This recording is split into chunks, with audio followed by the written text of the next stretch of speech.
પંચમહાલના શહેરા વન વિભાગના આરએફઓ રોહિત પટેલને મળેલી માહિતીના આધારે બાહીના સાકરિયા પાસે પસાર થતા રસ્તા પરથી લોડિંગ છગડામાં ભંગારની આડમાં છુપી રીતે લઈ જવામાં આવી રહેલ ગેરકાયદે ખેરના લાકડાનો જથ્થો મળી આવ્યો હતો। વન વિભાગે ખેરના લાકડા અને વાહન મળીને અંદાજિત રૂપિયા 1.20 લાખનો મુદ્દામાલ જપ્ત કરી વધુ તપાસના ચક્રો ગતિમાન કર્યા હતા।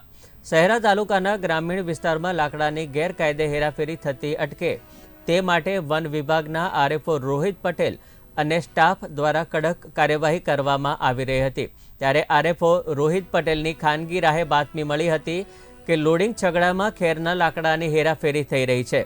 આરએફઓની સૂચનાથી વન વિભાગની ટીમ દ્વારા રસ્તા પર વોચ ગોઠવી હતી। તે દરમિયાન ભંગાર ભરીને આવી રહેલ છગડામાં તપાસ કરતા વગર પાસ પરમિટ અનામત ખેરના લાકડાનો જથ્થો મળી આવ્યો હતો।